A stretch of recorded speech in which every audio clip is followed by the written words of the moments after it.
We're on video? Yeah, we are on video, right, okay. Slow but sure if you can, right, okay.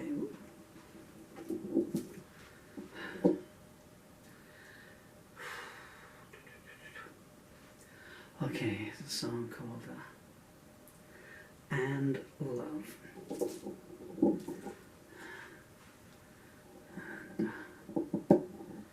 I'm hoping I can do this. Might be a bit of a setup. Not in good shape here. And so this is Christmas. What have you done? Trying to wake up. Like it's got And Love, and a big thanks to Miss Vina Fay Ray for inspiring this song, or for putting the vision of beauty in my head. So I was able to write this song today. I'm able to plectrum I can borrow it. Shall I do this with a harmonica? No, okay, I'll do this with fingers. Ah. Goodness me. I shouldn't have done that. I'm embarrassed now. It's been a long time since I had one of these around my neck. As I said, on my honeymoon. Okay, I think this needs to be an A. Okay, let's just take one.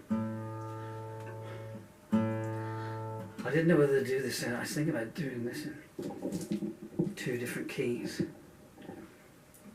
You'll find out why when we get there. Should have left it alone, yeah? Oh.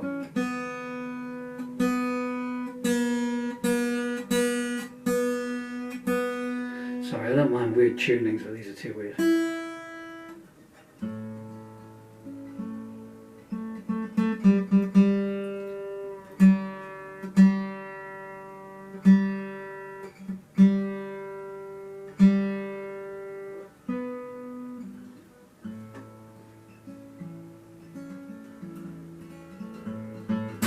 Oh, you gotta be kidding me now.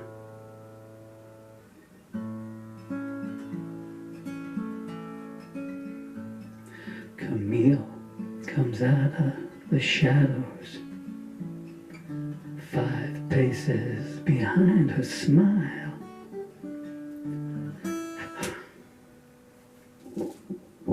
Fingers just not working.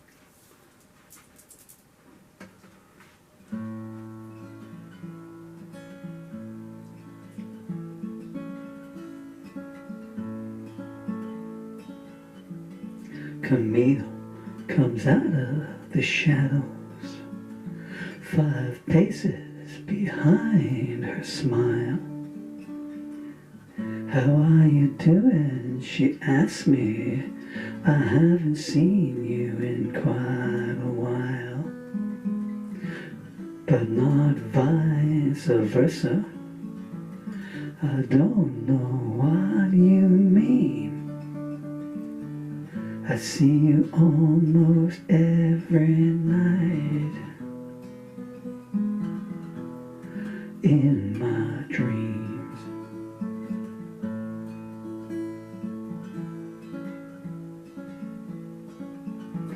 Her head drops down and comes straight back up. A pleased look in her eyes. I thought you might have forgotten me. I shake my head, not even if I tried. I know I hurt you. It wasn't my intent. Only you left, I answer. The love never went.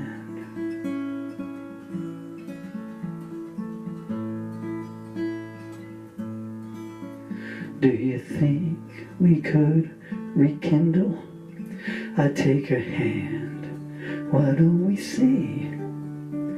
I pull her gently into my arms and she sinks inside them willingly. I gaze into her eyes, she holds my neck and does the same. Pulls me down to her gentle lips, and we relight the flame.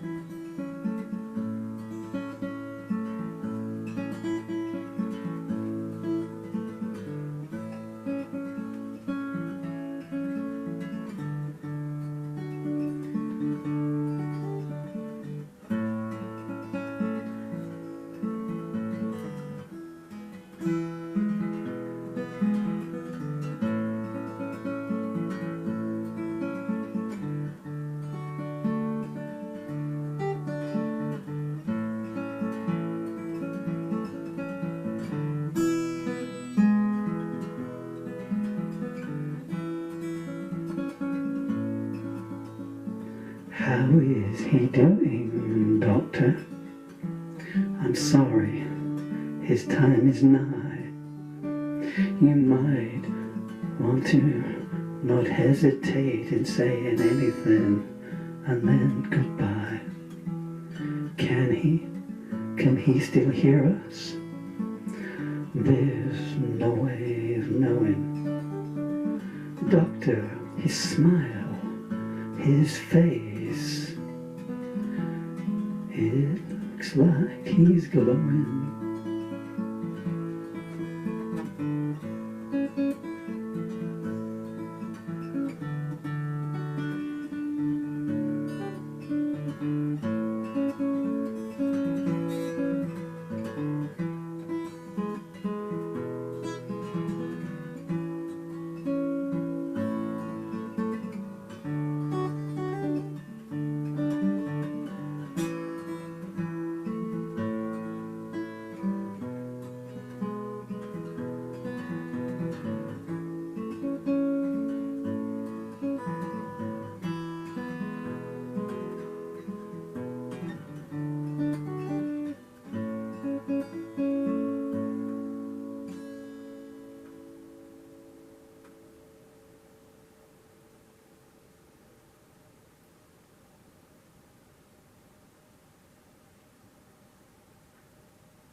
Okay.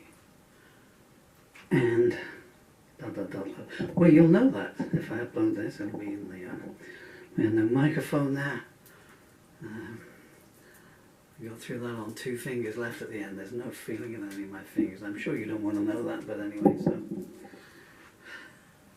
And that's the last ever Paul Murphy song. It killed me to write that today. And it took me by surprise when that came out. All I had was the name. I was there and I hadn't written a song in so long. I'm sorry to do talky, but some people like to hear about where the songs come from. And if you don't want to, you can turn off. So I was there. And all I had was the word Camille. I saw this film this morning, The Unholy Garden, with Fay Wray and Ronald Coleman. I mean, it doesn't need to be a movie, does it? I mean, it's just Fay Wray and Ronald Coleman. I mean, name me a better way to spend 74 minutes, you know. Just, if they just read the telephone book, you know, with those 2 amazing voices and that charm and everything. But Fay Wray was so beautiful.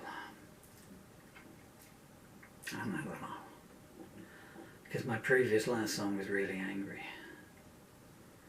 Check it out, it's called So Many Memories of You. And I thought, well, let's see what comes from there. And it just came right through. And I got to I was coming up to the end. I didn't know how it was going to go, you know. I had the name Camille, and the time it took me to get a pen and paper. Camille comes out of the shadow, 5 paces behind her smile, and I thought, that's a nice introduction, you know, because her smile is so wide. It's, you know, her smile is out there, preceding her, you know. And then I got to the second verse. I didn't know if I was going to be able to, how many verses I was going to be able to write.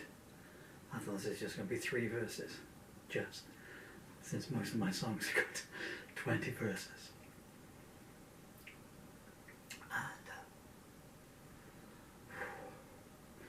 And hey, if you're bored with this,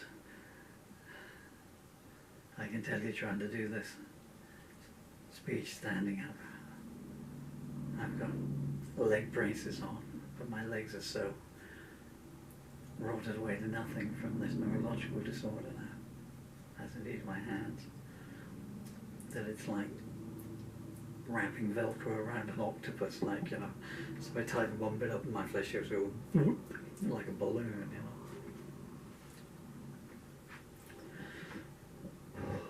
And I got to. It's coming out through the second verse. Daniel, Elton John, you know, Elton John's song Daniel. I don't know if it's got 2 and it originally had 3, or it has 3 and originally had 4. But when Elton came to record it, and then Bernie Taupin gave him the lyrics, and Elton, I think he thought it was too long or something or another for the radio. It was going to be 4 minutes or whatever. So he just never recorded the last verse. So, you know, you got Daniel traveling out on a plane, you know. But if you know the story, it doesn't have the last verse of how the story ends, because I just never did that, you know. So really, it just sounds like a guy's, you know, okay, so he's just a bloke coming in to land at an airport then. Is that what the song's about? Nothing really wrong about that. You can write a song about anything. Yeah. And when I was thinking about that, I thought, well, I'll try 3 and 4. And then it just, and I thought it was going to be about a couple getting back together, you know, as I'm sure you did until that instrumental break, yeah? And how it came to you is exactly as it came to me there, you know. And I'd started it, and I thought, it was like, are they going to get back together? And I thought, yeah, they're going to get back together. It's going to be a love song, it's going to have a happy ending. And maybe the 4th verse will be detailing, you know, why they broke up or where they go through from here. Or maybe it'll just be this time they lived happily ever after. And instead, and it came in, I thought, no, don't be. But it did in the last verse. As I was writing verse 3, verse 4 came out. And the guy's on his deathbed and he's in a coma, you know. And his family are gathered round. And then it comes out that he's dreaming this. So his last moments on earth, you know, his family surrounding him. That's why they say, you know, his smile, his face looks like can he still hear us, you know? Well, you know, you've just heard the song, you know? But he's there and he's slipping away, and the candlelight is going ever distant, and soon it's just going to turn to smoke. And his last thoughts are this love of his life, of a relationship that ended and have obviously left a mark into his soul at some point, you know. And then in this last comatose dream, you know, she comes back in. Jeez, look at me. What happens to old punks? How we get sentimental in our dying days? It's because I'm terminally ill myself, you see. And that's it. And the lines, you know, verse 3, and we relight the flame, you know, and that's his last part of the subject, just as his own flame is going out. So anyway, aren't you glad I told you about that? I mean, I'm sure you'd worked it out yourself, but that just gives you some idea of how it came to me, you know. I had no idea. I never know how my songs are going to go. I've been trying to keep myself active by working on my